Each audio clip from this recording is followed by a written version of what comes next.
Oke, saya share screen semua. Ya mungkin akan saya berikan gambaran beberapa contoh kegiatan yang berkaitan dengan masyarakat ya, atau kalau di dosen mungkin namanya itu pengabdian masyarakat, tapi kalau untuk level mahasiswa namanya KKN. Ya, yang intinya kegiatan yang memberikan manfaat kepada masyarakat. Yang pasti besok itu untuk pembekalan yang hari pertama,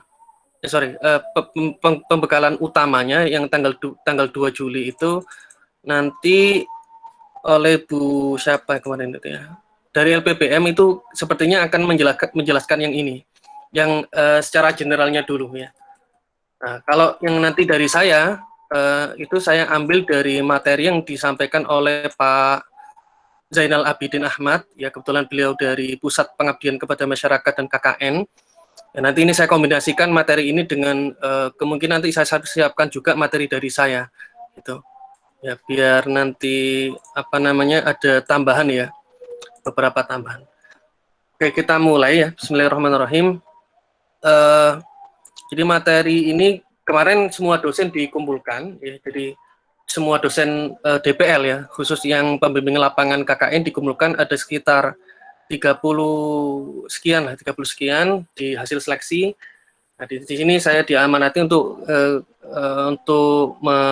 mengamadoi ya, untuk kelompok yang 76, 77 dan 78. Ini cukup berat karena jujur ini pertama kali ya, karena satu kelompok aja ada 35 orang dikalikan 3 ya.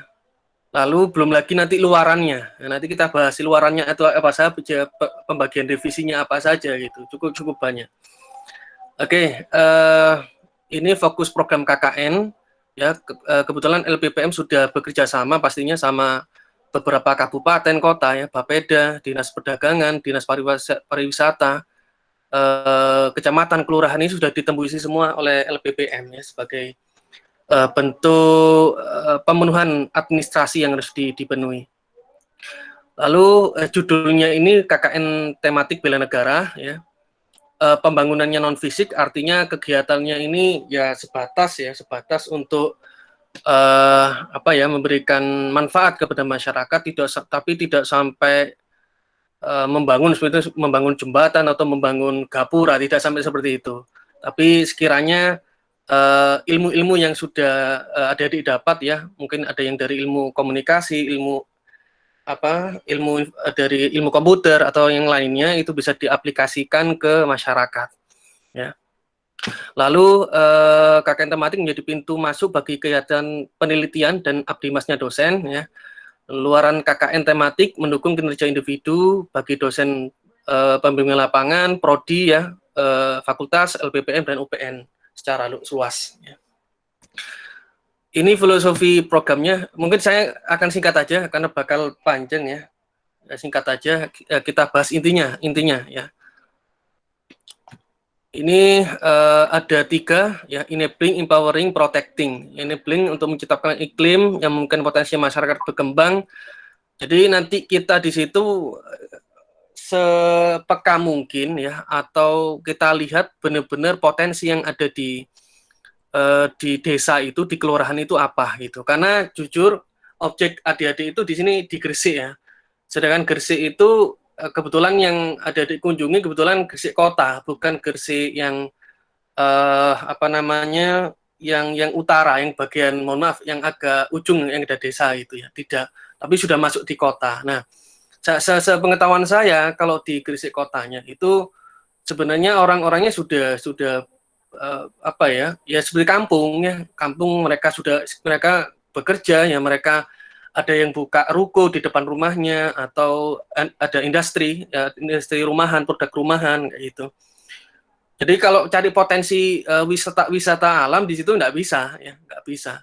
Adanya paling nanti bisa yang bisa digali itu misal potensi UMKM gitu, misal tuh mungkin ada gitu. Lalu kebiasaannya kalau di Gresik itu ada anak-anak ngaji ya, apalagi di masa pandemi kayak gini, belajar mengajinya mungkin antar rumah saja ya. Misal ngaji di tetangga atau mengaji di mana itu. Ya. Lalu terkait dengan kebersihan itu juga mungkin bisa diedukasi ya masyarakatnya, itu juga bisa jadi potensi. Ya, empowering, meningkatkan kapasitas dan memperkuat potensi atau daya masyarakat, ya, penyediaan berbagai masukan input, ya, misal nanti adik bisa lihat, oh di kelurahan ini kok orang-orangnya kayaknya kurang ya pengetahuan teknologi informasinya, atau di situ pernah kejadian orang itu ditipu atau ada penyalahgunaan aplikasi media sosial yang mungkin bisa ada dimasukkan di situ untuk mengedukasi mereka. Itu harus digali memang. Jadi harus digali beberapa potensi-potensi yang ada. Kita harus tanya secara observasi di situ. Terus yang ketiga, protecting, ya, melindungi kepentingan dengan mengembangkan sistem pelindungan bagi masyarakat yang menjadi subjek pengembangan, upaya untuk mencegah terjadinya persaingan yang tidak seimbang serta eksploitasi yang kuat atau yang lemah. Ya, artinya nanti apapun hasil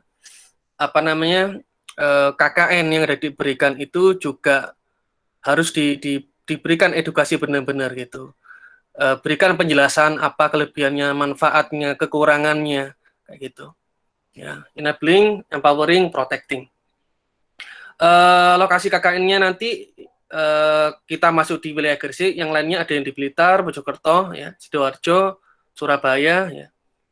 Ini kalau Gresik saja dipecah lagi, memang ada beberapa cukup banyak sih, kelurahannya cukup banyak di situ. Sudah dibagi semua dosen, ada 3 kalau tidak salah di wilayah Gresik. Oke, komunikasi ya kita sudah bagus kemarin ya, sudah kita optimalkan pakai WA. Ya, kita sudah berkoordinasi. Lalu informasi nanti bisa juga diakses melalui Siamik, ya, ada di situ. Kita masuk di wilayah Gresik, jadi tidak ada pengarah. Artinya kalau yang lain mungkin ada Bagus Pangpol ya atau Bapeda yang benar-benar mendampingi di lokasi. Tapi karena kita di Kota Gresik mungkin pendampingannya tidak perlu, ya, istilahnya tidak memerlukan pendamping, ya. Artinya kita bisa langsung mengakses ke kecamatan atau langsung ke kelurahannya, ya. Nanti kita izin di situ, baru kita masuk ke warga, ya. Seperti itu. Yang penting juga hubungan, ya, kita jaga hubungan baik antara saya dengan sampean semua sebagai mahasiswa atau mahasiswa KKN dan juga dengan warga nantinya. Tahapan kunci, ya. Ini kalau ini mungkin saya ya, untuk bagi saya ini. Jadi dosen harus ada SPPD-nya, artinya ada surat jalan untuk melaksanakan DPL ini KKN, ya. Lalu nanti pendampingannya dalam proses pelaksanaan. Jadi ada saat kunjungan awal dan juga pelaksanaan program. Lalu penutupan, ya, penarikan mahasiswa dari lokasi KKN. Ya. Artinya penutupan. Jadi ketika kita menutup program tadi juga harus memberikan kesan dan luaran yang baik, ya, dan juga tercapai semua. Dan juga bisa memenuhi harapan, ya, terutama harapan warganya gitu, ya. Ini bentuk programnya, ya. Nah, ini mungkin yang perlu ada di perhatikan, karena kemarin pembagian divisinya bukan berdasarkan ini, harusnya merujuknya ke sini, ya. Bukan berdasarkan itu, bukan seperti membagi divisi acara ini, ya, acara apa ya sebetulnya kuliah tamu atau acara workshop, bukan, tapi divisinya berdasarkan ini, ya. Jadi nanti divisi kita bahas, ada contoh yang diberikan Pak Zainal itu yang sudah ada di Instagram, ya. Misal divisi edukasi COVID atau divisi pendampingan UMKM, ya, atau divisi potensi wisata, divisi teknologi tepat guna, ya, seperti itu. Nah, itu yang dirujuk, ya. Jadi dari beberapa poin ini nanti adik bisa ambil beberapa poin yang bisa dijadikan divisi, ya. Makanya saya berikan clue tadi bahwa di Kota Gresik kalau nyari pariwisata di kelurahan ya sangat sulit, ya. Apalagi di Gresik kota. Kalau di Gresik yang ujung mungkin ada. Cukup banyak kalau yang bagian ujung, ya, daerah mana itu, Ujung Pangkah atau daerah Bungah atau daerah mana itu ya. Itu yang ujung banyak ya. Tapi kalau yang Gresik kota itu enggak ada ya, hampir enggak ada pariwisatanya ya. Nah, ini mungkin nanti bisa bergeser ke UMKM atau ke ketahanan pangan bisa, atau ke pendidikan, agama, sosial masyarakat bisa ya. Seperti itu. Jadi kalau yang pariwisata mengidentifikasi existing potensi wisata ya, mengidentifikasi masalah kebutuhan, kalau ekonomi kreatif, eksplorasi ya, potensi pengembangan usaha, ya mungkin nanti kita temui di situ ada ibu-ibu yang buka tuku atau peracangan atau apa, yang misal bisa kita perbantukan untuk dibuatkan Instagramnya misalnya ya, seperti itu. Ya tergantung nanti usaha yang dia kelola ya. Apakah pantas atau bisa tidak kalau di online kan atau dibuat sosial medianya. Ketahanan pangan, misal nanti kita buat titik G-nya, teknologi tepat gunanya ya, misal buat tanaman hidroponik atau membuat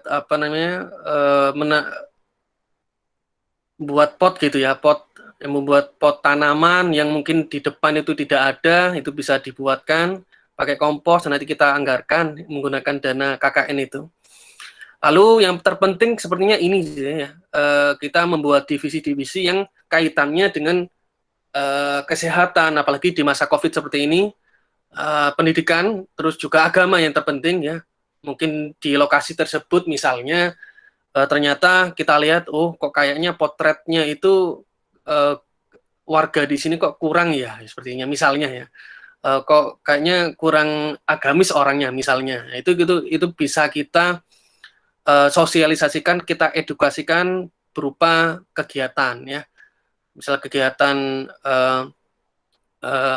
berupa rembuk warga, atau kita menarik warga beberapa orang untuk kita edukasi ya, seperti itu. Terutama untuk anak-anak ya, bagi anak-anak. Dan juga sosial masyarakat ya. Nanti kita lihat misal di situ ada Karang Taruna atau kegiatan warga yang misalnya mereka ada kegiatan rutin tapi tidak terdokumentasikan dengan baik. Nah, itu bisa kita misalkan nanti ada yang dari Fakultas Ilmu Komputer, kita buatkan websitenya misalnya ya.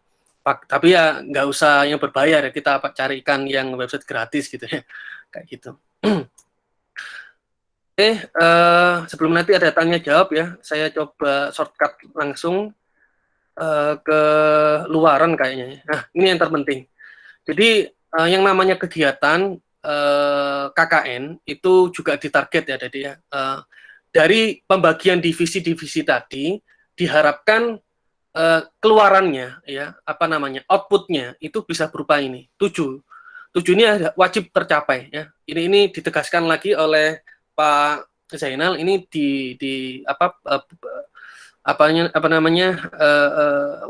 wajib ada semua. Unggahan dokumentasi kegiatan KKN tematik bela negara masing-masing divisi ya, dalam bentuk video ya, di kanal YouTube dan akun Instagram ya. Ini harus ada. Lalu unggahan foto dan video pendek kegiatan KKN disertai caption ya pada feed dan dibuatkan highlight pada akun Instagram kelompok. Itu unggahan uraian pada akun Twitter. Jadi dia harus buat itu IG ya, YouTube, Twitter, Facebook ya, dan 4 berarti ya, Twitter, Facebook, YouTube, Instagram. Ini harus ada semua. Lalu konten, profil potensi, produk unggulan UMKM ya, dipilih salah satu nanti dalam bentuk video animasi ya, itu bisa. Nah, diunggah ke semuanya di sini. Lalu pilihan inovasi teknologi tepat guna. Ini mohon dipikirkan ya, nanti adik mau buat apa di situ ya. Nanti saya juga bantu carikan ide ya. Kalau yang umum kan memang ya terbatas ya, mungkin membuat tanaman hidroponik atau membuat desinfektan otomatis ya. Jadi misal ada warga di situ lewat, nanti kita buatkan ya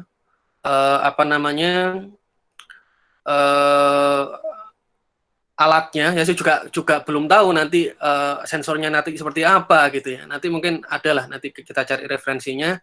Dan mungkin juga ada TTG yang lain ya, teknologi tepat guna yang lain. Misal di situ ada tempat untuk cuci tangan, tapi kok masih pakai pencetannya, misal masih pakai tangan nggak otomatis gitu ya, itu bisa dibelikan sensornya nanti. Atau tempat pembuangan sampah yang misalnya mereka itu kok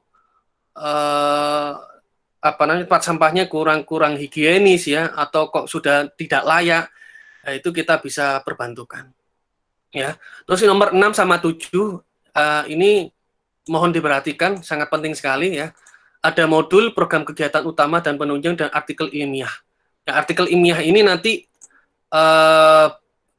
harus bisa berupa draft dulu, nanti saya bantu untuk bisa dipublikasikan ke jurnal ya, jurnal ilmiah. Ya, di jurnal ilmiah khusus untuk pengabdian masyarakat gitu. Ya. Sekarang modul ini seperti membuat buku yang mendokumentasikan salah satu kegiatan adik-adik semua gitu ya. Mungkin nanti diambil satu topik ya, misal apa gitu ya, misal UMKM-nya ya, nanti dijadikan modul di situ ya. Dan yang penyusunnya nanti dibagi ya, tidak harus semua masuk ya, tidak, tapi nanti ada 5 mahasiswa nanti ya bagian buat, ya sudah anak itu saja gitu. Nanti yang artikel ilmiah juga orang yang berbeda, divisi yang berbeda boleh. Jadi artinya nanti masing-masing divisi tadi bisa memberikan kontribusi ya, memilih kontribusi. Apakah nanti si divisi tadi membuat teknologi tepat guna, ataukah nanti divisi tadi membuat edukasi, ya edukasi untuk belajar bahasa Inggris, edukasi video animasi membuat belajar Office ya. Ya, tapi nanti outputnya berupa artikel ilmiah. Silakan nanti dipilih. Ya, dia harus dikoordinasikan dulu. Ya. Tapi yang penting sepertinya ya ini dulu ya. Nanti juga jangan lupa yang pinter desain ya, nanti bisa dibuat desainnya seperti apa ya, agar bisa fit yang ada di Instagram itu bagus ya. Oke, ini luaran tambahan ya, animasi pembelajaran secara daring untuk siswa SD ya, animasi atau video edukasi COVID, mungkin ini bisa dipecah-pecah lagi sebenarnya, nggak harus general ya, tapi misal spesifik untuk mengingatkan pentingnya bukan 3M ya, 5M sekarang ya. Juga apalagi ya, bagaimana meredamkan stres di masa COVID misal. Ya, bagaimana nanti mencari ide-ide bisnis selama COVID. Nah, itu ada di bisa cari ya idenya. Lalu kalau dokumen, kalau terkait dengan perizinan legalitas usaha ini, misalnya ada dari prodi seperti ini, hukum ya mungkin. Nah, misalnya di mereka itu kok ada orang-orang yang kurang paham tentang pengurusan administrasi misalnya, itu kalian bantu, itu bisa dijadikan luaran tambahan. Lalu nanti misal ya, kalau saya ada kenalan gitu ya, media cetak atau berita online yang mungkin itu bisa gratis gitu ya, saya coba cari, ini bisa dijadikan luaran tambahan. Artinya kalau di Gresik itu ada namanya Radar Gresik ya, Radar Gresik. Nanti bisa dipublish ya di media cetak gitu dan lain sebagainya. Oke. Untuk ini beberapa contoh yang diberikan Pak Zainal ya, beberapa contoh luaran ya, ada luaran YouTube seperti ini, misal tutorial pembuatan briket limbah backlog jamur gitu ya. Nanti adik-adik sesuaikan aja mau buat apa, luaran yang ada di YouTube di situ. Di sini ada juga ya panduan protokol COVID pada new normal gitu. Ya. Luaran animasi ada yang banyak kok software-software ya atau aplikasi yang membuat ya animasi seperti ini, pembelajaran matematika atau pembelajaran agama, pembelajaran kalau di level SD, SMP, SMA IPA ya, IPA, IPS itu silakan bisa dibantu adik-adiknya di situ yang mungkin perlu pembelajaran secara daring ya, seperti itu, atau berupa luaran animasi seperti ini. Ini luaran Instagram ya, Instagram ini kelompok 45 ya, didikannya dari Pak Zainal, Pak Dr. Zainal Abidin. Nah, ini bagus, saya lihat memang bagus sekali ya. Ini bisa dijadikan rujukan adik-adik nanti selama membuat ya, misal kira-kira nanti divisinya seperti apa, layoutnya seperti apa, konten yang mau diposting itu seperti apa, nanti bisa diambil di sini. Ini juga ini Instagramnya untuk grupnya sendiri, tapi kalau ini apa namanya, Instagram untuk UMKM-nya ya, dibuatkan umkn.sidokumpul gitu. Jadi khusus untuk mempost ya usaha-usaha rumahan yang ada di Sidokumpul. Oke.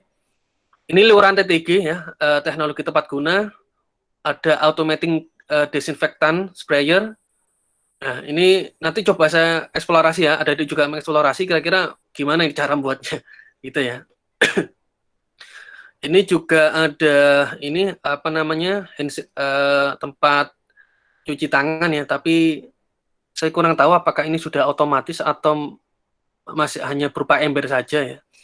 Tapi misalnya di sana belum ada, enggak apa-apa ya, kita buatkan di situ. Ya, kita buatkan ya dengan dana yang ada. Apa namanya? Nanti misal ya, ada misal nanti dananya kurang, ya enggak apa-apa, nanti disampaikan saja ke saya gitu ya. Nanti disampaikan ke saya, nanti kalau memang butuh bantuan nanti saya bantu. Ini luaran artikel ilmiah ya, Abdimas. Jadi khusus untuk luaran artikel ilmiah ya.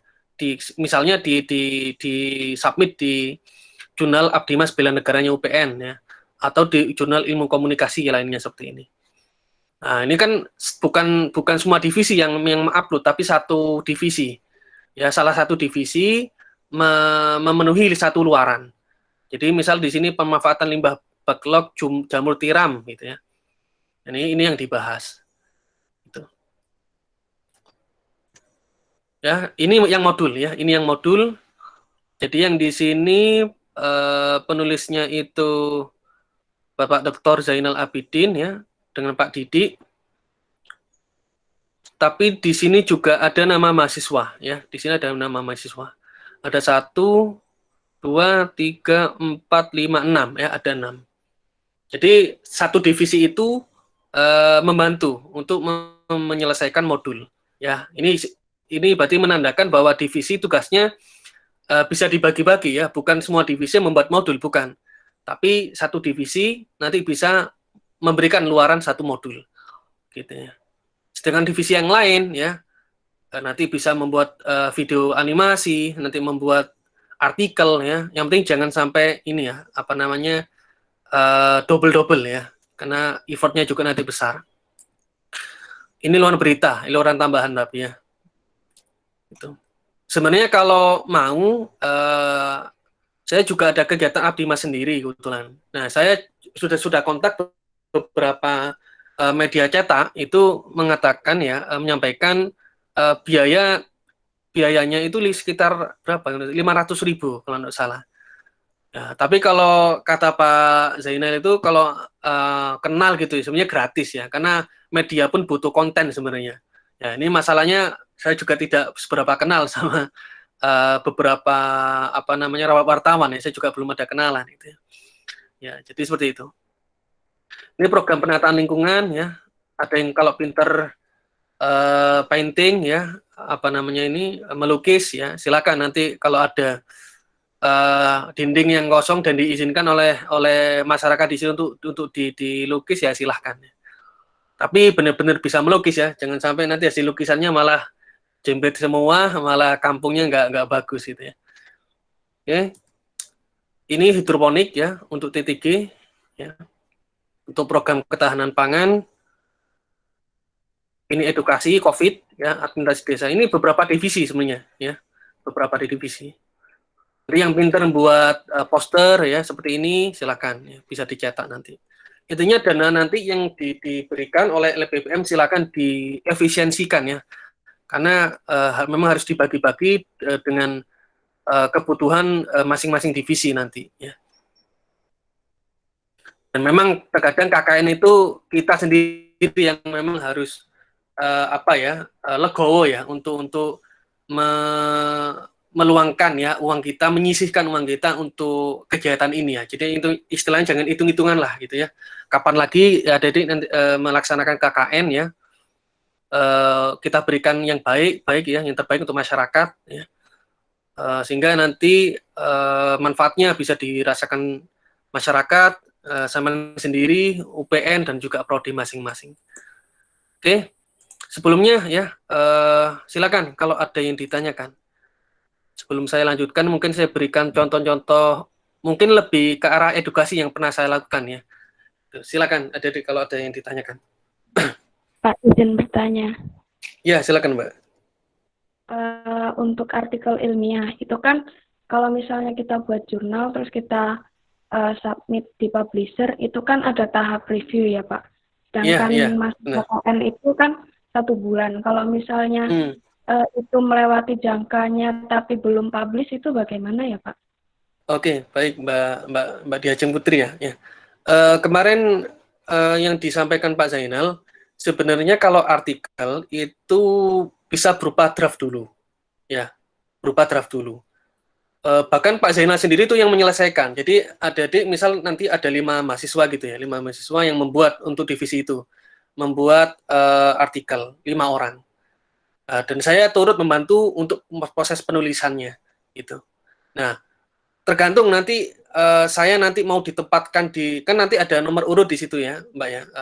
Apakah nanti dosennya berada di nomor 1, nomor 2, nomor 3, 4, terserah Mbak Diajeng dan tim nanti misalnya. Yang pasti nanti kalau saya diizinkan untuk mengawal ya paper tersebut sampai publish ya, nanti akan saya perbandingkan dan saya akan saya carikan beberapa opsi jurnal-jurnal untuk abdi mas.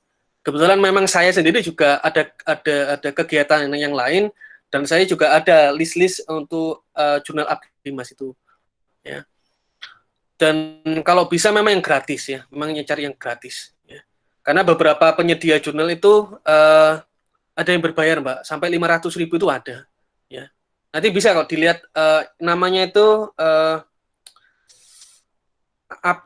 APC namanya, application off charge gitu, lupa saya singkatannya. Intinya biaya yang dibebankan kepada autor ya, kepada penulis untuk sampai terbit itu ada yang 250, ada yang 300 ya. Tapi yang pasti sepenangkapan saya kalau nggak salah itu masih draft dulu nggak apa-apa. Tapi syukur-syukur nanti Mbak Diajeng dan rekan-rekan cari lihat volume terbitannya. Biasanya itu ada yang Agustus. Ya, kalau sekarang apa ini? Juli ya. Juli Agustus. Jadi ada Agustus itu ada volume. Jadi sudah nulis duluan draftnya. Nanti sekitar Juli setelah kegiatan selesai ya, baru disubmit boleh. Gitu. Tapi kalau misal Agustus kok belum belum belum nyampe ya sudah, nggak apa-apa, mundur lagi aja. Yang penting sudah tersubmit ya, submitted. Jadi prosesnya ada submitted, reviewed ya, sampai accepted. Ya. Seperti itu Mbak ya. Tanya lagi Pak. Iya. Itu pengalaman aku kemarin publish jurnal itu ada kendala di mana itu ada beberapa publisher untuk jumlah penulis itu tidak boleh lebih dari 3. Nah itu gimana ya Pak? Ya benar Mbak. Jadi peraturan aturan untuk jumlah autor itu masing-masing jurnal berbeda memang. Ada yang 6, ada yang kalau saya di ilmu komputer itu sampai 8 boleh ya, sampai 8 boleh. Nah, maka dari itu ada baiknya mungkin bisa di-email dulu.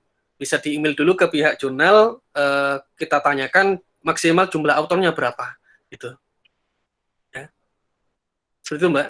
Ya, baru nanti kalau oh ya ini sekian 5, ya sudah diputuskan 5 itu. Baik Pak, terima kasih. Ya sama-sama. Yang lain silakan Mas Mbak ya. Kita diskusi biar kita sepemahaman ya nanti waktu kegiatan. Silakan. Permisi Pak, mau tanya. Ya silakan Mbak. Tadi yang bahas masalah media online media sama media cetak yang kita buat artikel dan sebagainya itu wajib publish kah Pak? Atau mungkin bisa, kan biasanya itu tuh diseleksi sama redakturnya dulu, terus atau mungkin nunggu antrian kan banyak, nggak dari kita aja artikelnya. Nah, itu apakah dari pihak LPPM dan sebagainya itu bisa menerima kayak yang jurnal tadi, mungkin di draft dulu atau di wishlist di nya dulu atau gimana? Iya, ya, Mbak. Terima kasih. Ya, ya itu seperti yang saya tanggapi dari pertanyaan Mbak di Ajeng tadi. Jadi sepenangkapan saya waktu kami semua dosen dipanggil ya untuk penyamaan persepsi kegiatan KKN. Saya catat di situ bahwa untuk jurnal ya khusus untuk yang jurnal Abdimas yang artikel itu draft dulu tidak apa-apa, draft ya, draft. Tapi kalau saya sendiri lebih prefer, ayo kita garap sampai publish gitu ya. Akan saya pandu, saya kan kebetulan memang nggak hanya di kelompok 78 ya, tapi juga 76 sama 77 gitu ya. Ayo kita bareng-bareng sampai publish, pastinya kita kawal bareng-bareng gitu. Nah, maka dari itu, mulai sekarang ya, ada baiknya sudah tahu target jurnal mana yang mau dituju gitu. Ya. Dan terkait dengan antrian Mbak ya, antrian itu sepengalaman saya, baik itu jurnal penelitian atau jurnal Abdimas, misal terbitnya Agustus, ya Agustus. Itu kalau kita submitnya Agustus, itu kemungkinan kalau jurnal tadi memang tidak ada yang submit, tidak ada autor yang submit di situ, ya kita pasti diterima, pasti diterima. Tapi kalau sudah jurnal-jurnal yang terakreditasi, misalnya sudah terakreditasi kalau di akademisi atau di dosen itu ada grade ya, ada grade beberapa grade untuk jurnal yang ada yang terakreditasi Sinta 1, Sinta 2, Sinta 3 sampai Sinta ke-6. Yang paling bawah itu Sinta 6 ya, paling bawah. Semakin naik ya angkanya semakin kecil ya. Sinta 1 berarti kualitasnya sudah bagus gitu. Nah, artinya kalau beberapa jurnal yang kita tuju tadi tidak terlalu mungkin mohon maaf ya, mungkin belum terkenal atau belum ada autornya yang sampai di situ, peluang untuk kita masuk di situ besar gitu ya. Entah mau H-1, H-2 bisa nanti bisa kita masukkan. Tapi kalau sudah jurnal itu kok kualitasnya sudah bagus, lalu ternyata di sebelum-sebelumnya di bulan Juli ternyata autor itu sudah nyerbu di jurnal tersebut, ya sudah kita nggak dapat antrian, kita mungkin dapat antriannya untuk volume berikutnya gitu. Nah, makanya lebih ada baiknya cara yang pertama adalah kita list dulu jurnalnya yang mana gitu, jurnal yang mana. Kalau bisa saran saya coba cari yang daerah Jawa Timur dulu aja, mungkin ada jurnal-jurnal Abdimasnya UPN, jurnal Abdimasnya Universitas A, Universitas B, itu masih ada. Itu bisa dituju dulu. Nanti kalau sudah dapat listnya, kita ambil target yang mana, kita cari kandidatnya yang mana. Sudah dapat kandidatnya, ya kita email, ya kita tanya, Bu, Pak, ini mohon maaf, saya mahasiswa UPN ingin mensubmit artikel Abdimas dari kegiatan KKN kami gitu. Apakah ada slot untuk kami terbitkan gitu. Itu secara teknisnya seperti itu di email. Nanti mereka pasti balas ya. Nanti balas ya sudah kita replay terus gitu. Kita tanya detail apakah ada slot, biayanya berapa, terbitnya kapan ya. Gitu Mbak. Sedangkan untuk modul itu tidak perlu mengantri ya, tidak perlu mengantri. Artinya modul itu kan karya kita. Jadi cukup nanti kalau kita lihat tadi punyanya Pak Zainal, sebentar. Itu kalau tidak salah tidak perlu di ISBN-kan, ya. Artinya tahu ISBN Mbak ya? ISBN itu penomoran buku untuk yang nasional ya. Secara resmi memang benar-benar diterbitkan gitu. Itu tidak perlu. Mana ya? Ini. Jadi cukup ada tanda tangan dari halaman pengesahan ya. Halaman pengesahan dari ketua pelaksananya Pak Zainal kebetulan ya. Nanti di situ ada nama-nama ketua pelaksana ya. Judul modulnya apa, anggota mahasiswanya siapa yang membuat ini, itu cukup. Tidak perlu sampai ISBN. Tapi apakah modul bisa di ISBN kan, Pak? Bisa. Ya, bisa. Modul bisa di ISBN kan karena itu salah satu karya. Kayak gitu. Itu Mbak ya. Ada ditanyakan?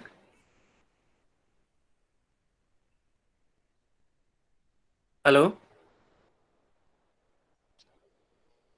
Iya, Pak. Terima kasih. Sudah ya, oke. Iya. Enggak tahu, bukan. Jaringannya kurang. Silakan, mungkin yang lainnya, Mas, monggo. Mas Torik, mana Mas Torik ya? Silakan Mas. Sebagai ketua pelaksananya ini, kalau mungkin ada yang perlu dirembuki di sini.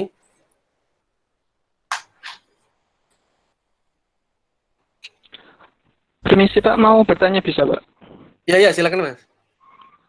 Itu Pak, soal pembahasan mengenai modul tadi itu wajib per bidang atau gimana Pak? Untuk pembuatan modulnya, sampai Ya. publishnya itu. Oh, gini, oke. Jadi yang modul tadi, apa ya istilahnya, bukan publish ya.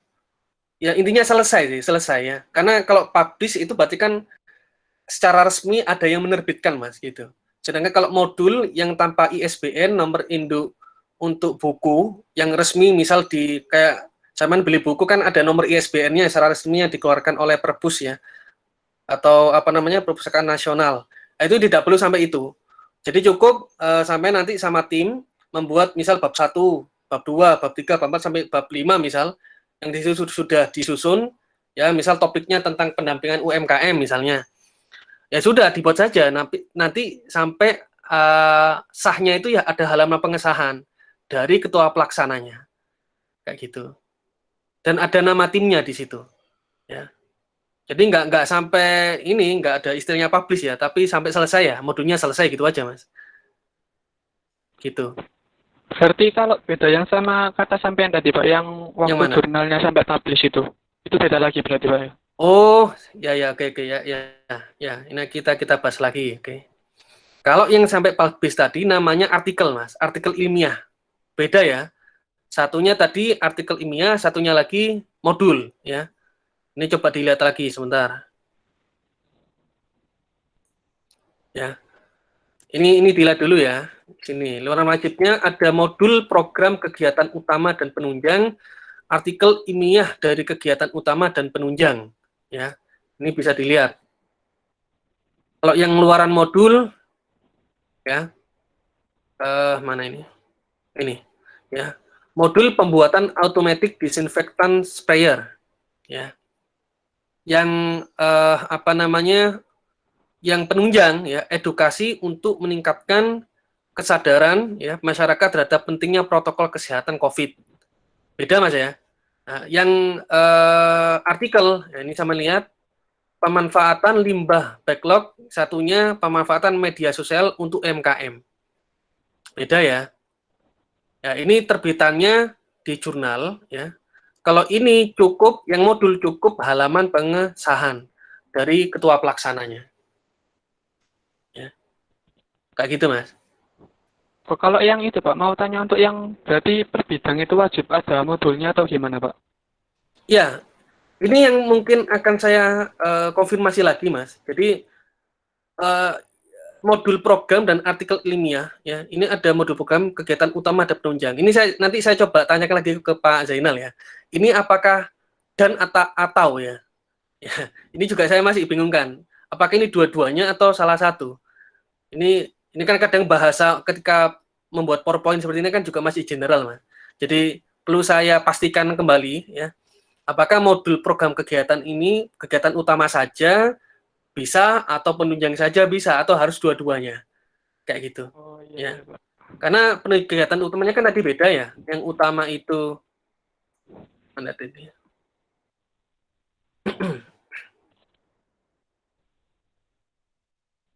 Bentar. Bukan PPT-nya Pak ini.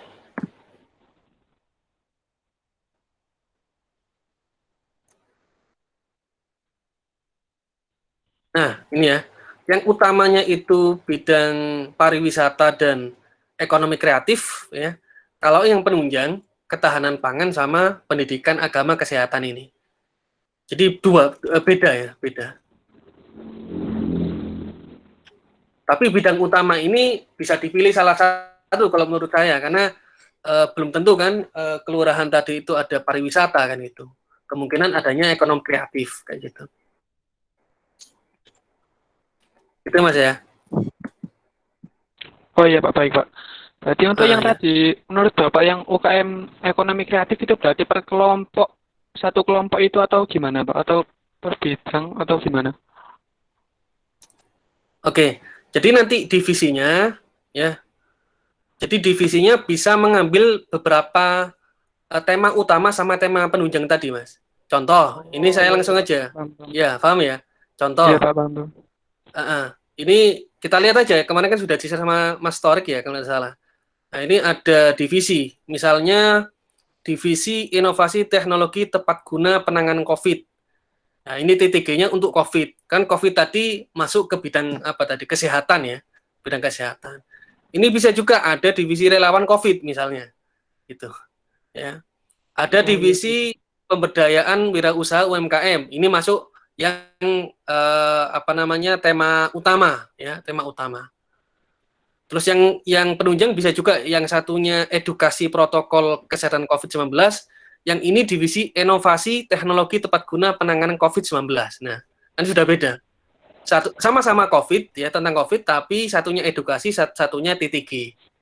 Nah, ya.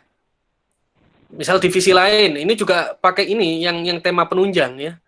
Divisi inovasi pembelajaran daring gitu ya. Satunya divisi, ini saya kurang paham juga apakah ada gitu ya. Maksudnya apakah match dengan yang di tema utama dan penunjang gitu ya. Ini kok adanya divisi publikasi, dokumentasi dan dekorasi gitu. Ya, tapi yang pasti ya kita ambil yang divisi yang sesuai dengan tema aja Mas, lebih amannya. Oh iya, soalnya itu mungkin dikira anak-anak kayak pengurusan panitia atau organisasi kampus gitu, Pak. Benar. Makanya saya adakan ini biar kita langsung saja biar sama-sama persepsinya sama. Akhirnya kita clearkan di sini ya. Kayak gitu. Oh iya, Pak. Untuk tanya satu lagi, Pak. Jadi tiap kelompok ini ada minimalnya nggak, Pak? Untuk tadi kalau yang mengambil tema penunjang apa utama itu, Pak? Atau diharuskan untuk mengambil berapa gitu, Pak? Mungkin bahasanya kita ambil divisi ya Mas ya, bukan kelompok ya, divisi gitu ya, lebih enak ya, divisi. Nah, kan saya bilang tadi, divisi ini bisa diambil dari tema utama dan tema penunjang. Nah, di tiap tema utama itu kan bisa dipecah ya. Misal tadi yang UMKM, ya sudah nanti bagian UMKM ini nanti outputnya mau apa gitu ya. Mau apa? Apakah nanti mau membuat membuatkan Instagram untuk si kelurahan tadi, atau nanti membuat modul tutorial berupa step by step atau langkah-langkah atau ide-ide bisnis dalam masa COVID, misal judulnya seperti itu, ya, atau membuat artikel tentang pemanfaatan teknologi aplikasi media sosial untuk optimalisasi penjualan nugget atau frozen food atau apa itu, monggo itu nanti bisa. Berarti per divisi itu ada satu tema utama sama satu tema penunjang gitu Pak ya? Sebentar. Setiap divisi, bukan Mas, divisinya bisa milih langsung. Divisinya bisa milih langsung mau masuk ke tema utama atau milih tema yang penunjang gitu. Oh, baik. Paham maksud saya? Jadi, ya terserah. Yang penting terwakili semua Mas di situ. Tema penunjangnya dapat, tema utamanya dapat gitu. Ya. Kan di sini sama lihat, yang kelompok ini kan nggak ada kan untuk tema tentang potensi wisata alam, nggak ada kan. Coba sama lihat. Mananya? Pariwisata kan nggak ada di situ. Yang ini, yang grup ini loh, nggak ada kan? Iya, nggak ada. Jadi artinya kan hanya yang ada di situ apa? Itu yang kita bantu. Gitu. Adanya aja gitu Pak ya? Iya, ya makanya ketika nanti kita kunjungan ke lapangan, gitu, Pak. Oh, iya. itu kita benar-benar lihat, oh ini kok kelihatannya kelurahannya seperti ini ya. Kita catat itu, kita lakukan observasi, kita catat kekurangan-kekurangannya apa, baru kita bisa lakukan perencanaan dan perancangan kegiatannya, kayak gitu. Oh iya, baik-baik. Ya, Terima ya, kasih, Pak ya. ya Mas, sama-sama. Jam berapa sekarang? Oh, masih 7:30. Ya. Silakan Mas, yang lain Mbak, silakan.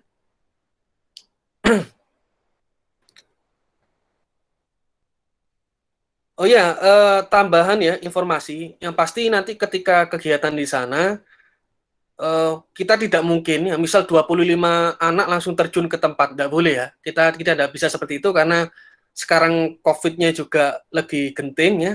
Artinya sangat beresiko kalau ada semua terjun ke situ, dan juga beresiko juga bagi masyarakat yang ada di sana atau sebaliknya. Jadi saya prefer nanti tiap divisi itu mungkin dalam kurun waktu kan, nanti ada bisa lihat tanggalnya. Ini coba diperhatikan ya ketika pelaksanaan tanggal 13 sampai 27 Juli itu kita kayaknya main kloter saja ya, mainan kloter. Artinya tidak mungkin kita setiap waktu hari ke situ atau setiap semua mahasiswa ke situ, tidak mungkin. Jadi kita lakukan penjadwalan ya. Nanti divisi ini tanggal apa gitu. Pokoknya ada di rentang tanggal 13 sampai 27 Juli. Ya. Karena bakal berisiko banget ya. Sangat berisiko kalau ke sana langsung rame-rame ya. Kita cukup 5 orang atau 6 orang ya. Nah, kita bagi per divisi. Terus pesan saya yang paling terpenting ya, mohon tetap ini ya, tidak menganggap remeh protokol kesehatan ya. Jadi mohon amat sangat ya, karena saya juga membawa sampean semua, kan tanggung jawab saya membawa sampean ke tempat itu ya. Artinya kalau ada apa-apa nanti yang ditanya pasti saya ya, DPL-nya gitu. yang apa namanya, yang punya tanggung jawab besar. Jadi mohon masker double ya, mohon dicatat maskernya wajib double. Kalau memungkinkan pakai face shield ya, pakai face shield. Bawa hand sanitizer sebanyak-banyaknya biar nanti apa namanya, kalau ada yang minta atau kalau bisa bawa sendiri semua. Jangan minta ya, artinya harus sudah bawa bekal sendiri. Lalu kalau mau makan minum hati-hati, lihat tempatnya, lihat kerumunannya, lihat lokasi kanan kiri, jangan sampai lengah ya. Itu sampean apa artinya, kadang hal-hal kayak gitu kita anggap sepele, padahal kalau sudah kena, naudzubillah ya, kalau sudah kena sudah membahayakan kita semuanya ya. Artinya biar kita sama-sama aman di situ, kegiatan KKN bisa berjalan dengan lancar ya. Mohon setiap individu, setiap mahasiswa bisa memperhatikan protokol kesehatan ya. Itu pesan yang ditekankan dari LPPM ke saya dan saya teruskan ke adik-adik semua. Oke, ada yang lain Mbak, Mas, silakan. Kalau ada pertanyaan.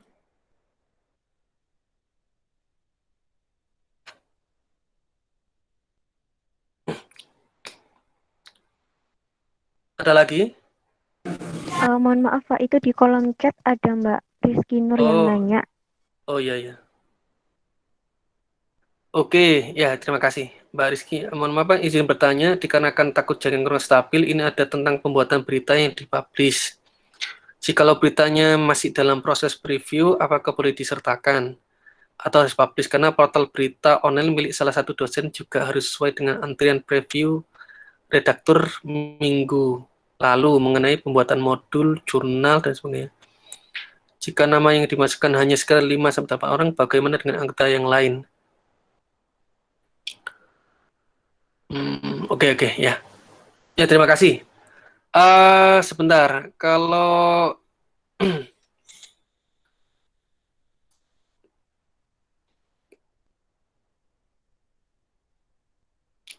ini pembuatan berita online ya, berita online.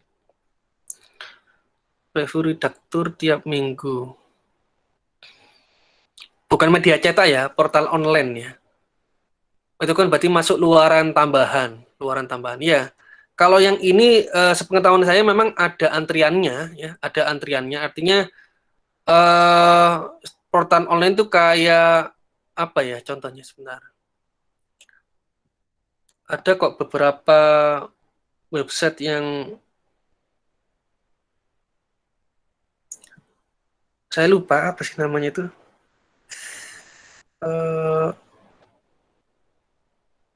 Ya kayak Tribun gitu ya, Tribun News atau apa gitu ya. Itu mungkin bisa. Ya, Tribun ya, benar. Ya memang harus antri, Pak, tergantung sih antriannya juga. Mereka kalau yang terkenal pasti kita dapat antrian. Ya. Tapi kalau nanti si portal beritanya itu ya portal berita yang kurang-kurang terkenal atau si kredibilitasnya masih kurang dipercaya, ya mungkin bisa lah. Gitu. Ya. Ya tergantung mau dimasukkan ke portal berita. Tapi kalau saran saya coba fokus untuk yang luaran utamanya dulu, yang 7 tadi, yang wajib ya. Kalau yang portal berita ini kan apa namanya tambahan saja ya, sunnah gitu ya. Yang fardu ain dulu yang dipenuhi, Mbak ya. Jadi kalau bisa yang apa namanya yang wajib dulu bisa dipenuhi, baru nanti kalau ada tambahan silahkan, nggak apa-apa. Nah, ini kalau terkait dengan pembuatan modul jurnal, ya, jika namanya dimasukkan sebagian, yang lain bagaimana? Ya, enggak apa-apa. Ya. Jadi, nanti yang ini kan istilahnya luaran, sama-sama kita kan sama-sama mencapai luaran. Ya. Untuk mencapai luaran itu kan tidak harus semuanya. Nah, artinya, beberapa yang berkontribusi untuk modul itu siapa? Nanti yang berkontribusi untuk jurnal siapa? Nanti yang bagian membuat ini apa namanya konten apa namanya animasi, ya nanti silakan dikasih nama di situ bahwa yang membuat animasi itu ini gitu ya. Nah nanti silakan diupload di YouTube, mau diupload di apa Instagram, silakan bahwa karya ini dibuat oleh mahasiswa ini, silakan, tidak apa-apa. Karena memang tidak memungkinkan kalau kita masuk modul semuanya. Ya. Sulit, ya, bakal sulit. Ya, jadi justru karena adanya 35 mahasiswa itu dibagi-bagi per divisi agar tiap divisi bisa mencapai salah satu atau salah dua dari luaran wajib yang ada di sini. Itu. Ya. Nanti kalau fokusnya ke modul semua, nanti siapa yang membuat apa namanya animasi kan nggak ada. Nanti semuanya fokus ke animasi, yang buat modul siapa? Nggak ada. Gitu. Jadi mungkin kalau modul ini jadi dari tema utama dan tema penunjang, mungkin masing-masing ada 5 penulis. Jadi total ada 10 orang di situ. Nantinya artikel ilmiah juga ada 5 orang, ada juga 5 orang dari 10. Di total ada 20 orang di situ yang membuat modul sama artikel. Itu. Yang lainnya silakan membuat animasi, membuat edukasi animasi untuk COVID apa, monggo. Nggak apa-apa, ya. Nanti membuat TTG juga nggak apa-apa, ya. TTG, nanti kan divisinya nanti yang buat. Ya. Gitu, Mbak. Yang mungkin bisa saya jawab. Ya, tapi nanti pertanyaan-pertanyaan Mbak Mas tadi sudah saya tangkap, saya catat. Nanti coba saya klarifikasikan lagi ke Pak Zainal atau pihak terkait di LPPM ya, biar kita tambah paham gitu ya, biar nanti informasinya tepat semua dan tidak katanya intinya gitu ya, tidak jari ini gitu. Jadi memang benar-benar seperti itu ya. Itu Mbak ya. Oke, silakan yang lain. Terima kasih. Ya, sama-sama. Bapak, ini kan berarti silakan. kita sudah benar-benar fix offline ya Pak KKN-nya? Oh iya, terima kasih Mbak. Oke, gini, jadi melihat keadaan COVID di beberapa wilayah Jawa Timur itu memang ada yang merah, orange, kuning. Saya lihat untuk di wilayah Kota Gresik itu ya alhamdulillahnya kota ini kalau dibandingkan beberapa kota yang lain ini ya kalau dibilang ini sih ya lebih lumayan gitu ya, lebih lumayan tidak separah dengan kota-kota yang lain itu. Artinya di Kota Gresik ini masih memungkinkan ya bisa offline, bisa online gitu. Ya. Jadi untuk pelaksanaan bisa offline, bisa online. Sedangkan untuk kunjungan pertama kali itu offline ya, offline. Tapi nanti saya tanyakan lagi ya, apakah nanti siapa mahasiswa yang harus datang di situ? Apakah perwakilan ataukah semua? Kalau semua jelas tidak mungkin. Jadi kalau saya prefer perwakilan. Jadi untuk kunjungan pertama ya, yang ini ya. Kunjungan pertama kalau tidak salah pemberangkatan daring ini 5 Juli. 5 Juli itu insya Allah sepertinya ini asli kunjungan ke tempat gitu.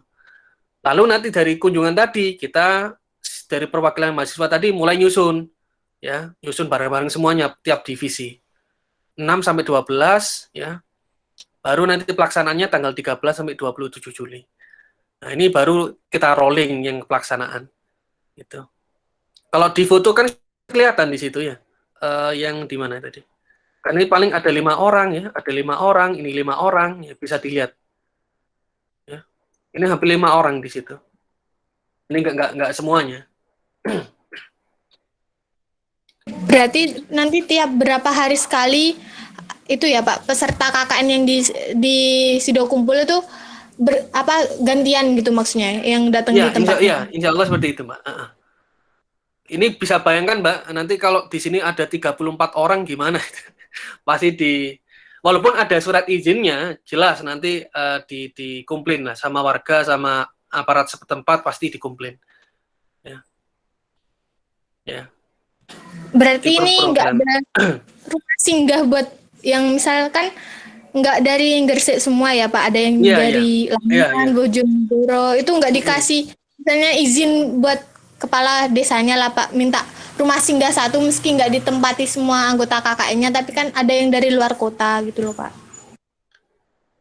Untuk itu Mbak, secara teknisnya sepenangkapan saya ada beberapa yang memang saya kurang paham apa ngekos atau misal ada rekannya yang mengizinkan ya, orang tuanya mengizinkan untuk nginap di rumah yang ada di daerah Gresik ya, mungkin kalau boleh silakan gitu.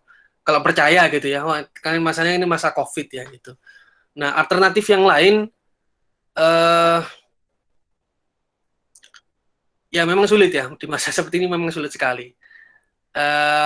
Kalau yang dari luar kota ya ada baiknya cari tempat semacam, kalau hotel mungkin terlalu mahal ya. Kalau kos juga bahaya juga ya, kalau kos itu ya. Ya itulah, ya coba nanti Mbak, ya ini pertanyaannya sampean akan saya catat ya, nanti akan saya sampaikan untuk solusi bagi mahasiswa KKN yang ada dari luar kota yang akan menuju ke Gresik itu ya. Ya, sementara saya keep dulu Mbak ya untuk jawabannya ya. Bisa coba tanyakan ke pihak LPPM. Ya. Oke.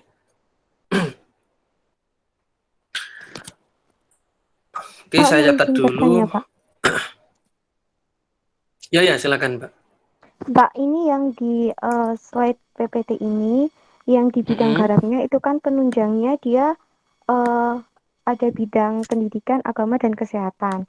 Tapi kalau yang di materi pertama tadi Bapak share screen itu ada sosial masyarakat. Nah, kita itu fokusnya pakai yang mana Pak? Maksudnya sosial masyarakat tetap diikutkan atau sesuai dengan materi yang satu ini bidang penunjangnya tidak ada sosial masyarakat. Soalnya beda Pak gitu. Terima kasih.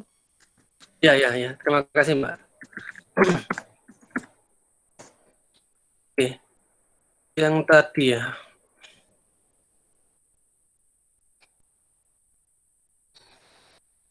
Ya kalau yang ini bisa ambil salah satu Mbak. Kalau yang paling umum kan ada tadi contohnya kesehatan ya, untuk COVID, pendidikan agama. Kalau pendidikan sama agama ini Ya itu, misal membuat animasi tutorial ini, apa namanya, sholat gitu ya. Pakai animasi aja kalau agama itu. Nanti kalau pendidikan, ambil contoh untuk pembelajaran matematika, IPA, IPS, atau apa TIK, itu boleh gitu ya. Kalau sosial kemasyarakatan, itu harus mengobservasi kira-kira misalnya di tempat itu sering terjadi tindakan kriminal. Ada yang mencuri sabung ayam atau judi misalnya. Kan karena kita random ya lokasinya gitu. Nah, apa namanya? Atau di situ pernah terjadi tindakan pelecehan seksual misalnya seperti itu. Nah, itu kita kan perlu mengedukasi masyarakat agar tempat itu menjadi aman. Ya, bagaimana solusinya? Ya kita carikan. Gitu. Kita edukasi, kita carikan solusi agar bisa meminimalisir adanya tindakan-tindakan kriminalitas seperti itu. Kan nanti tiap warga pasti melapor, Mbak, ke kita kan. Artinya mereka kan pasti menceritakan, ini loh Mas, di wilayah ini seringnya terjadi ini gitu. Ya. Oh gitu ya Pak. Sama catat di situ. Catat poin-poinnya. Oh berarti ini kira-kira solusinya seperti ini kayaknya itu. Monggo.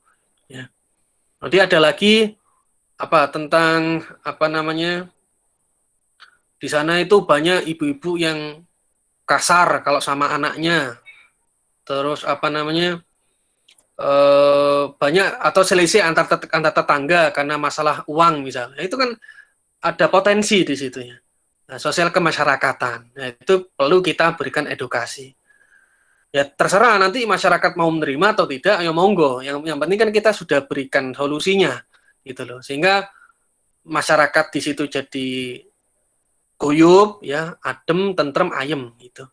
Sehingga tidak terjadi lagi gesekan-gesekan sosial. Itu apalagi di masa Covid ini bukan hanya masalah kesehatan, tapi masalah uang gitu ya. Masalah ekonomi gitu. Ya, saya kalau saya lebih prefer kalau sekarang itu memang yang lagi dibutuhkan masyarakat pasti bagaimana survive penghidupan keluarganya, Mbak. Kalau menurut saya ya di masa Covid seperti ini. Misal bapak-bapak itu kan bingung tuh mau jualan apa, mau bisnis apa ya. Kan kalau sudah stuck apa pikiran sudah penuh kan nggak mungkin bisa mikir gitu. Pasti bingung, nggak ada jalan, udah nggak ada jalan. Nah, mungkin melalui adik-adik semua, melalui mbak semua ini bisa memberikan solusi. Ya, bukan kita menggurui, bukan, tapi memberikan solusi yang mungkin nanti bisa diaplikasikan. Gitu. Contoh ya, ini saya kasih contoh aja. Ini contoh real. Ketika saya Abdimas ya, sebentar. Nah ini, saya lakukan pengabdian masyarakat di salah satu rumah batik. Kelihatan Mbak ya? Kelihatan Pak. Oke, oke. Kelihatan, Pak. Ini pemanfaatan platform media sosial untuk pemasaran produk dan pemasaran syariah di rumah batik Wistara. Ini rumah batik Wistara yang pekerjanya mungkin saya pernah ke sini mungkin ya. Yang pekerjanya itu mohon maaf disabilitas. Artinya mereka itu tidak bisa mendengar, tidak bisa berbicara. Ada yang tidak bisa kedua-duanya, ada yang tidak bisa salah satu. Ya. Ini para pekerjanya. Foto-fotonya ada enggak ya? Ntar. Foto kegiatan. Ini nih. Nih, ini mungkin bisa dapat bayangan buat Mbak Mas semuanya. Nah, ini saudara-saudara kita yang mempunyai disabilitas ya, kurang tidak bisa, ada yang tidak bisa bicara, ada yang tidak bisa mendengarkan. Nah, tapi mereka punya potensi untuk membuat ini ya, punya keahlian untuk membuat batik seperti ini. Batik Wistara. Ya. Nah, kita ke situ ya untuk membantu apa? Untuk membantu pemasarannya. Kalau kita membantu membuatnya ya tidak perlu ya, mereka sudah ahlinya gitu. Nah, kita masuk ke ranah apa? Masuk ke ranah membuat ya, memanfaatkan platform media sosial untuk pemasaran. Nah, kebetulan di sini juga barengan semua ya dosen-dosennya di Fakultas Ilmu Komputer ya. Nah, judulnya cukup banyak ya. Ada yang pakai Instagram. Kebetulan saya kemarin pakai WhatsApp bisnis ya. Ada yang mungkin juga sudah pernah semua. Ada pakai Facebook page ya. Ada yang pakai CMS ya, Content Management System. Misal kayak WordPress atau apa. Setidaknya dengan online terindeks semua ya, Rumah Batik Wistara Surabaya. Kan kalau search di Google-nya semakin sering dicari, tertaut gitu ya, kan pasti gampang masuk on the top kan, halamannya ada di halaman pertama itu. Harapannya seperti itu. Nah, itu salah satu. Terserah nanti platformnya mau pakai apa, boleh, monggo. Gitu. Misalnya nanti ada aplikasi yang bisa mengenerate batik secara otomatis, ya monggo, banyak aplikasinya. Ya. Kayak itu. Ini yang contoh untuk ini ya, pemanfaatan platform media sosial untuk Batik Wistara. Yang lain pernah saya itu bentar ya. Oh iya sih sebelumnya. Ini kebetulan yang waktu saya di UPN. Karena saya ini dulunya nggak di UPN Mas ya Mbak, di swasta dulu di Narutama. Terus tahun 2020 saya pindah ke UPN. Jadi cukup banyak sih beberapa kegiatan ya. Ini contoh untuk di pemanfaatan platform desain dan videografis di Rumah Yatim ya, Rumah Yatim Al Hayat Kebon Anom Sidoarjo. Nah, kebetulan di sana itu ada stafnya yang mereka itu kurang ya, ingin mendapatkan ilmu bagaimana editing video ya. Mereka ingin membuat semacam layout nanti, misal buat undangan otomatis atau membuat video undangan dengan animasi video gitu ya, secara otomatis seperti itu. Nah, kita edukasi di situ. Itu saja sudah bisa dijadikan untuk luaran jurnal atau luaran tutorial animasi, modul, bisa semua itu. Ya. Dan ini memang benar-benar kita laksanakan ya. Kayak gini. Di tempat ya, ini dengan protokol kesehatan tetap dijaga. Nah, kayak ini hati-hati ya. Mohon maaf, seperti ini jangan sampai loss gitu. Jadi kalau protokol kesehatan harusnya benar-benar bisa dijaga semua. Ya, seperti ini. Ini bisa bayangkan ruangannya kecil sekali ya. Ya wis kita laksanakan dengan apa adanya seperti itu. Ya. Kayak gitu. Ya, kita pakai aplikasi yang ada, InShoot itu. Ini kalau ini bentuk tutorialnya sudah saya buat seperti ini. Ya. Pakai InShoot ya. Itu. Itu mungkin beberapa ya contoh KKN ya, atau Abdimas boleh lah. Ini saya juga membuat untuk WhatsApp bisnis. Kita buatkan tutorialnya. Dari tutorial ini bisa kita buatkan modulnya sebenarnya. Ya. Kayak gitu. Atau yang lain yang penting misalnya untuk di SMP misalnya ya, gerakan internet sehat untuk adik-adik kita yang di usia SMP, SD, SMP. Ini juga perlu ya. Bagaimana agar tidak menyalahgunakan internet ya, bagaimana memanfaatkan internet untuk semestinya seperti itu. Ya. Silakan ya digali idenya. Contoh-contohnya sebenarnya banyak kok di internet itu cukup banyak. Gitu Mbak ya, yang bisa saya jawab ya. Baik Pak, terima kasih. Ya. Jam berapa sekarang? Sudah jam 8. Ada pertanyaan lagi sebelum, kalau mungkin ada yang itu sudah malam mungkin ya, atau kalau ada pengen sampai 8:30 ya monggo saya laksanakan, monggo. Kalau mau diskusi panjang ya silahkan. Ya. Mas Torik di mana ya? Saya pengen diskusinya. Di mana Mas Torik ya? Nah. Iya Pak. Oh iya silakan Mas. Nah, ini ketuanya Mas Torik ya. Kebetulan juga dari Gresik ya. Nah, nanti Mas Torik ya itu ya, bisa disesuaikan hasil diskusi hari ini ya kan? Jadi pembagian divisinya bukan seperti kayak kemarin lagi ya, bukan divisi acara BEM atau acara HIMA, bukan, tapi acara untuk apa namanya KKN ya. Jadi divisinya didasarkan pada tema utama sama tema penunjang. Gitu ya Mas ya. Ya, baik, Pak. Ya. Evaluasi lagi, Pak. Iya. Silakan Mas Torik kalau ada pertanyaan ya, mumpung kita bisa temu maya seperti ini.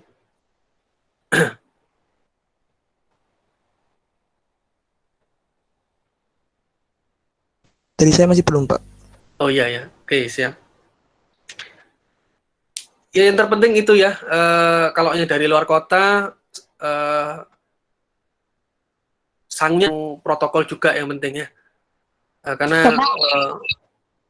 karena kita apa namanya ikhtiar ya untuk agar tidak sampai kena gitu ya, ikhtiar. Karena kegiatan saya juga bukan hanya nanti ke kelompok 78, saya juga ke 76, ke 77 ya, di Sidorukun, Sidokumpul, sama Keramat Inggil. Itu kebetulan memang agak berdekatan ya. Jadi nanti bisa jadi saya satu hari Mas, Mbak, saya nggak hanya ke tempatnya sampean, nanti saya pindah.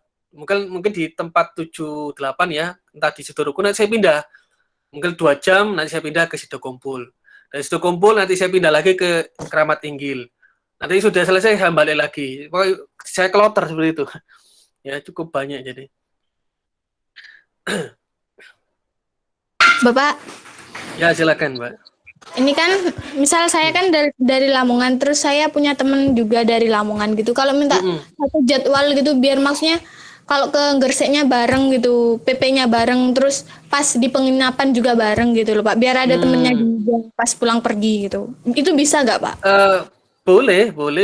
Yang penting nanti bisa lapor ke ketua kelompok agar bisa dijadikan satu divisi sehingga nanti kegiatannya bareng itu ya boleh seperti itu, tapi ya itu ya maksudnya ya jangan karena saya lihat ini kan kayaknya beberapa prodi ya digabung jadi satu ya, jadi kalau bisa tetap membaur lah ya, jangan pilih-pilih kasih misal saya pengen nanti divisinya sama satu prodi saya, jangan gitu. Jadi ini satu tim, satu kelompok, biar saling kenal, tapi dengan tetap menjaga protokol kesehatan, ya monggo, yang tidak berhalangan bisa nanti membaur dengan yang prodi yang lain gitu. Ya, jadi jangan jadi blok-blokan lagi. Nanti, ini satu divisi KKN kok ya. Jadi jangan prodi A, prodi B, jangan, tapi harus membaur semuanya. Tapi kecuali kayak kasusnya Mbak Winarti ini nanti kok butuh teman, rekan yang memang dari luar kota, ya monggo silakan. Ya diaturlah sebaiknya seperti apa. Tapi yang pasti di lapangan kita agak fleksibel ya. Artinya karena kondisinya terbatas, kita jangan ya tidak kita buat tidak kaku ya, tidak. Kita buat fleksibel, yang penting nanti kegiatan itu bisa dirasakan, gitu aja sih. Bisa dirasakan oleh masyarakat gitu. Dan masyarakat pun kemungkinan akan saya minta juga menjaga prokesnya. Jadi saya juga akan menyediakan hand sanitizer sama masker ya. Jadi kalau mereka kan pasti di warga itu juga ada yang bandel Mas Mbak ya, ada yang bandel pasti ada. Nah, itu perlu kita edukasi langsung gitu ya. Mbak, Mas, Bu, ngapunten ini mohon dipakai itu maskernya itu. Ya, jadi kita tidak tertular, yang mereka juga tidak menulari gitu. Ya. Seperti itu Mbak Winarti ya, yang bisa saya jawab. Iya Pak, terima kasih. Iya, sama-sama. Oke, sudah jam 8 sepertinya. Mungkin adik-adik juga mau istirahat ya. Sebelum saya tutup, terakhir ya, pertanyaan terakhir. Ada tidak? Pertanyaan terakhir? Cukup Pak kalau dari saya. Cukup ya? Cukup Bapak, iya. Oke, terima kasih ya. Ya saya harap yang mungkin malu-malu bertanya ya, saya harap apa yang saya sampaikan hari ini itu bisa dipahami dan benar-benar bisa dimengerti. Sedangkan nanti pertanyaan-pertanyaan tadi yang belum saya bisa jawab akan saya keep dulu nanti akan saya sampaikan lagi ke Pak Zainal, nanti jawabannya apa, saya kirimkan lagi ke Mas Torik atau langsung ke grup ya, nanti saya sampaikan langsung. Karena pertanyaan-pertanyaannya sampai tadi cukup cukup memberikan feedback kepada saya ya, kemungkinan yang terjadi di lapangan gitu loh. Kayak tadi misal Mbak Winarti ternyata di KKN harus dia dari luar kota, nanti tempat tinggalnya seperti apa, ya itu juga secara teknis harus kita pikirkan gitu ya, seperti itu. Baik, kalau sudah tidak ada pertanyaan ya, mungkin cukup sekian untuk sesi kali ini. Nanti akan kita jumpa lagi di pembekalan tanggal 2 Juli ya secara resminya bersama Ibu LPPM nanti ya. Ya, ini rekaman ini saya stop dulu ya. Nanti kalau memang perlu rekamannya ya nanti saya share lagi ya biar nanti bisa diputar ulang ya. Oke, cukup sekian dari saya Mbak Mas ya. Terima kasih atas waktunya. Semoga acara ini bisa berjalan dengan baik ya dan sesuai dengan harapan kita semuanya. Saya tutup. Terima kasih. Wassalamualaikum warahmatullahi wabarakatuh. Waalaikumsalam warahmatullahi wabarakatuh. Terima kasih, Pak. Sama-sama. Terima kasih, Pak.